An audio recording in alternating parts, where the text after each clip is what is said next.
Hello, everyone, and welcome back to the podcast where we make English simple, natural, real, every single day. I'm Emma. And I'm Jack. Hello, everyone. So happy to be here today. Okay, Jack, how are you doing? I am doing really well, although something happened yesterday that I cannot stop thinking about. Oh, tell me. So I was having lunch with my friend Marco, and we were talking about life. You know, those big conversations that happen over food. The best conversations always happen over food. Always. And Marco said, if I had studied harder at university, I would have become a doctor. Oh, a regret. A big one. And then he said, but if I have time this year, I will go back and study. Two completely different sentences, both starting with if, both completely different meaning. And I thought, if I had studied, if I have time, why different? What changes? And that right there is today's topic. If I have, if I had, if I had had.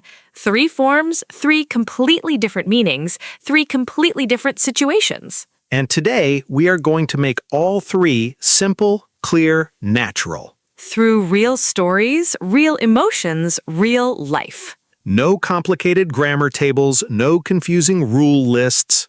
Just if, in all its beautiful forms. And before we start, please subscribe to Talk Emma. New episode every single day. Like this, share it with one friend who always gets confused by if sentences. That friend is about to have a very good day. Okay, let's go.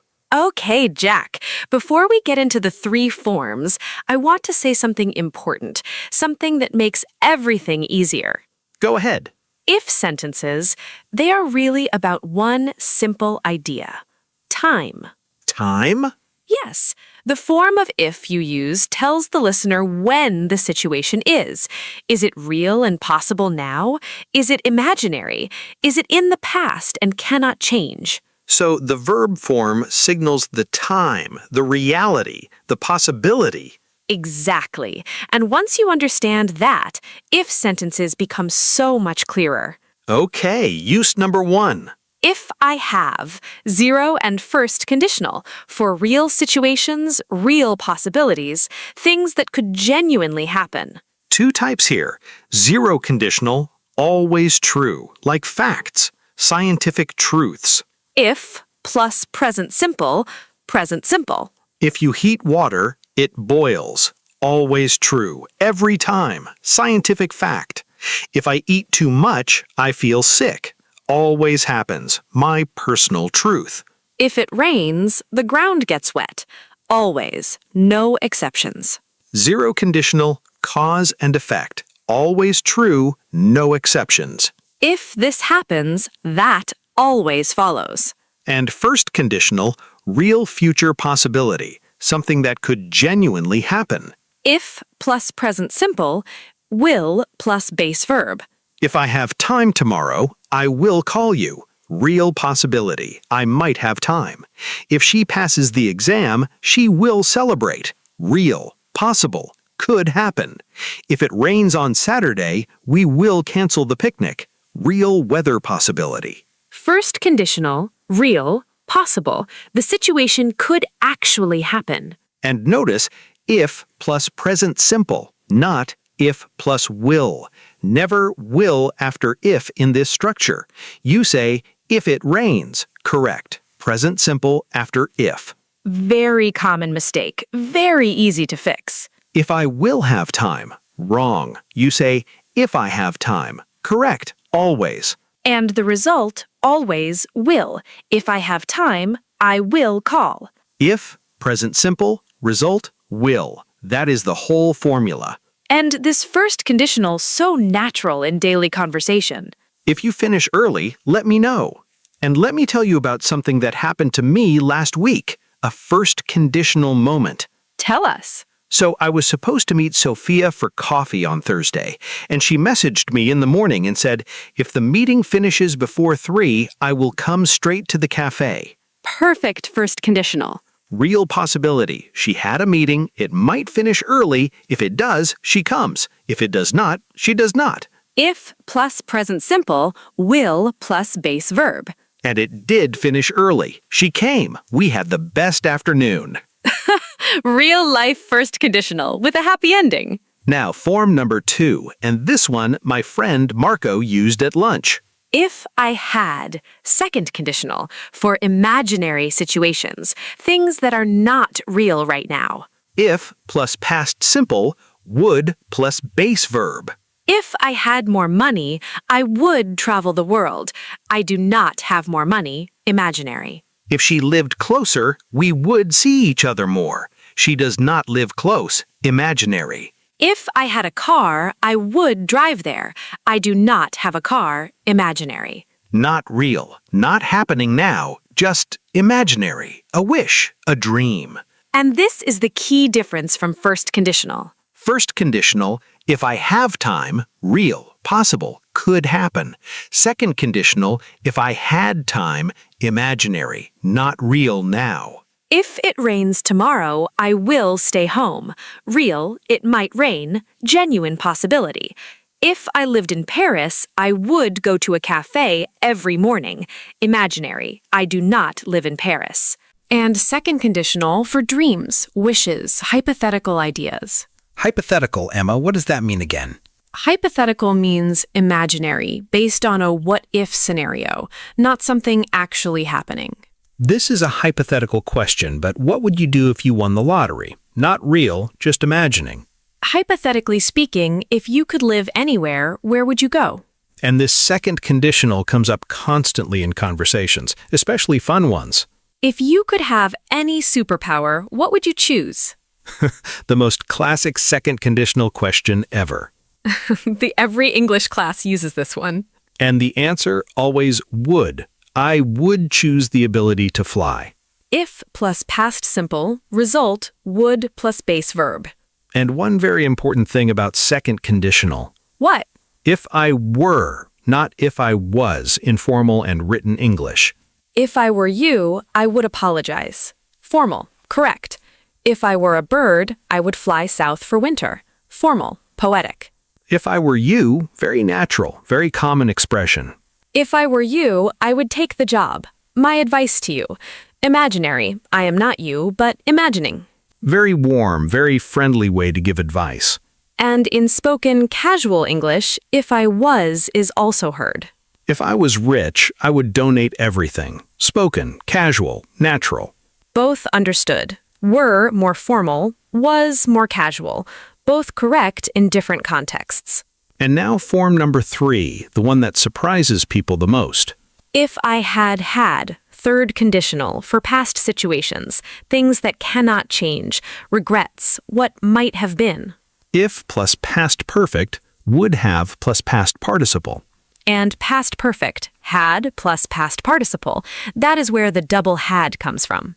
If I had had more time, if plus had equals past perfect of have. If she had known, if plus had plus known, past perfect of know. If we had left earlier, if plus had plus left equals past perfect of leave. The past perfect always had plus past participle. And the result would have plus past participle. If I had studied harder, I would have passed. I did not study hard, I did not pass. Past cannot change. If she had called, I would have answered. She did not call, I did not answer. Past, finished. If we had left earlier, we would have made the train. We did not leave early, we missed the train. Past, finished, cannot change, but imagining what would have happened. And this is where regret lives, in the third conditional. Marco at lunch. If I had studied harder, I would have become a doctor. He did not study hard enough. He did not become a doctor. That time is gone. But he's imagining what his life would have been if things had been different. If I had known you were coming, I would have made dinner. I did not know. I did not make dinner. I wish I had known. If she had told me the truth, I would have understood. She did not tell me. I did not understand. Past, finished. And third conditional always has that slightly wistful feeling. Wistful, Emma. What does wistful mean? Wistful means a gentle sadness about something in the past, thinking about what could have been with a slight longing. Not heartbroken, just quietly nostalgic. She had a wistful look when she talked about her old home. Quiet sadness, gentle longing for the past. And third conditional sentences always carry that feeling. If I had taken that job 5 years ago, my whole life would have been different. Wistful, looking back, imagining another path. If we had met 10 years earlier, who knows what would have happened? Wistful, wondering what might have been. Beautiful sentences, full of feeling. And all from one grammar structure. Now, let's look at all three side by side, so the difference is completely clear. Same topic, traveling to Italy. First conditional, real, possible. If I have enough money this year, I will go to Italy. Real possibility. I might have enough money. It could happen. Imaginary, not real now. If I had unlimited money, I would live in Italy. Imaginary, I do not have unlimited money. A dream. Past conditional, cannot change. If I had saved more money last year, I would have gone to Italy. Past, I did not save enough. I did not go. That time is gone. 3 sentences, same destination, 3 completely different realities. First, future possibility. Second, present imaginary. Third, past regret. And the verb forms tell you everything. If plus present simple equals real future possibility, will. If plus past simple equals imaginary present, would. If plus past perfect equals past regret, would have. 3 formulas. Clear, simple, natural. Now, one complete natural conversation using all 3 conditionals, the way real people talk. 2 friends, evening coffee, big life conversation. Okay, Emma, can I ask you something? Of course. What is on your mind? Do you ever think about alternate lives? Like, what if things had been different? All the time, honestly. Why? I was thinking, if I had taken that job in New York 5 years ago, my whole life would have been different. Do you regret not taking it? Sometimes. If I had gone, I would have had completely different experiences, different friends, different everything. But you would not have met Sophia or Marco or me. Exactly. So I do not know if I regret it. It's just interesting to think about. I understand. I think about things like that too.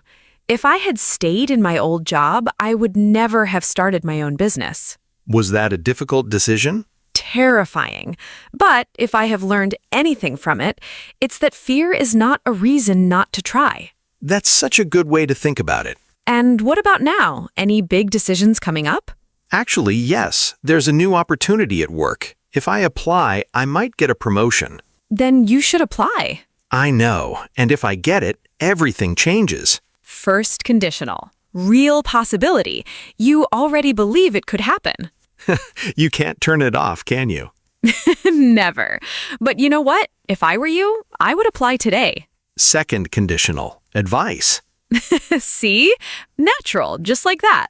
And did everyone catch all 3 conditionals? 3 conditionals, 1 evening coffee conversation, all natural, all flowing, all real. And notice, nobody announced the grammar. Nobody said, now I will use a third conditional. They just talked, and the conditionals came out naturally because they fit the moment. That's the goal, not knowing the grammar rules, but feeling when each one fits. And now you can feel it. Before we finish, I want to say something. Say it. IF is one of the most powerful words in the English language. 2 letters, but it opens doors to Real plans, imaginary worlds, past regrets, future dreams. if I have time, I will make it happen. If I had more courage, I would try everything. If I had known then what I know now, I would have chosen differently. 3 sentences, 3 completely different lives. Use these in your real conversations about your real life, your real dreams, your real what-ifs. Because if, in any of its forms, is how we make sense of the world. And now all 3 forms are completely yours. If today's episode made if sentences finally simple, Please like this video. Share this with one friend who always gets confused by if sentences. And leave us a comment. Write one sentence using any conditional from today. Or tell us, if you could change one thing about your past, what would it be? We read every single comment, every one. Thank you for being here. See you in the next episode. Until then, Keep talking, keep learning, and keep growing. Bye, everyone.